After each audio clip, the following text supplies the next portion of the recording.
Hello everybody. Today we are going to discuss, or we are going to work with Python, that is pandas and data visualization using Python. And what is panda? Panda is a library actually in Python that is used for data visualization or data processing, just like numpy and matplotlib. So today's discussion is going to be an introduction using panda commands. We'll have to see some screenshots and we'll practice it on Jupyter Notebook.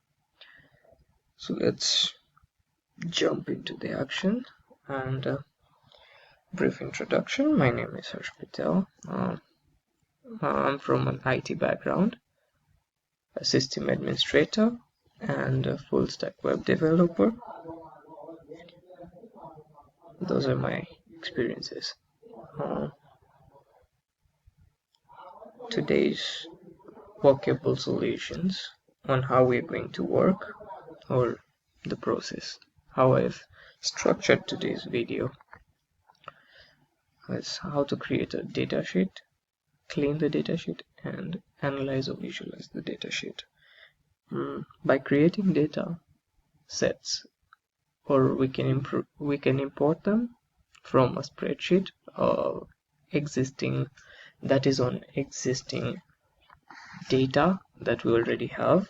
For example, we might have any business data and we'd like to analyze it using Python, so we'll have to import it into Python libraries first.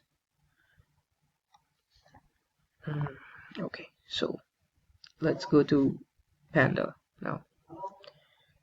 Here's the screenshots. I'm going to show the screenshots to you.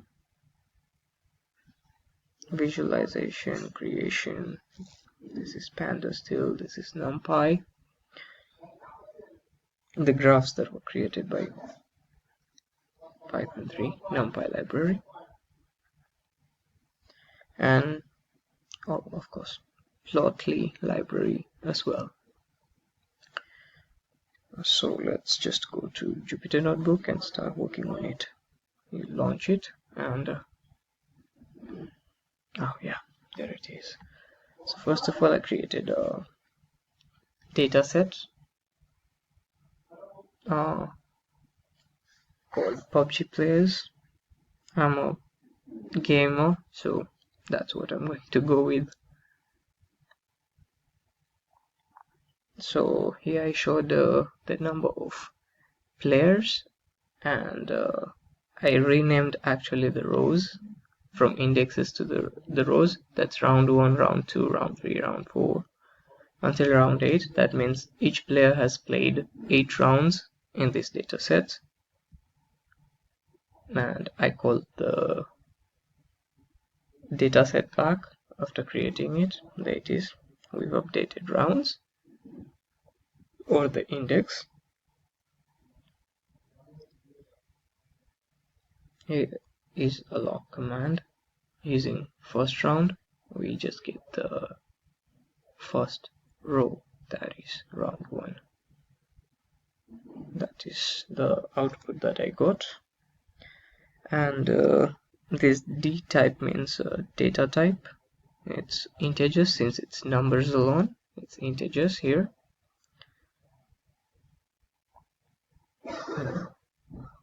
This is rearranging, of course, comparing two players at a certain level. We can compare them as well, like select columns and row. Here is a brief count on how count function works on Panda class, and we can do some performance using mean, max, or median. We can see the maximum, we can see the minimum, that is 0 points was scored, and the maximum, both players scored 7, and the median is 2.0 and 2.5. And float, what does float mean in the data type? Float means that an integers or a value that has a decimal number to it. That is what float means. This is a description of the table, of course. So total count, mean, percentage, and maximum.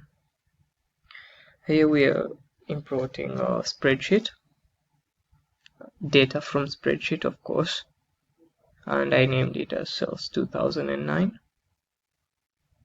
The data set name, that is cells 2009. Then I gathered information on it. So this is how it outputs it. So we have certain numbers of columns like product, price, payment, name, series, initial, and countries. So I call the table. We can also call the top 10 head or first 10 rows. Then we can also call the last 10 rows as well. That's the cells 2009 description. And here's a visualization that is using matplot libraries in panda. So you have to import the class first, and that's a chart that I made, the first visualization chart. Then there's the second one. This is using numpy. Here we were learning about numpy also. Again, I had to import the same data file or the same spreadsheet data that I used. But here we can see we are able to see all the rows in the data set. Since I ran this command here that states pd.set option display maximum rows of the data set that we were provided.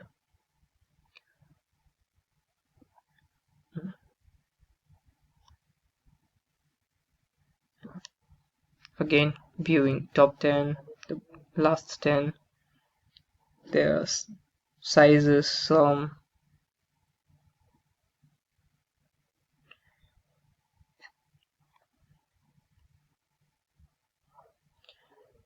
There's a visualization distribution plot.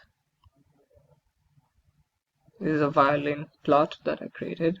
Yep, a violin graph or violin chart. That is, sorry, a swarm plot, and finally the last one, the plotly. Same steps, and these are more interactive. These are more interactive charts that it creates for us.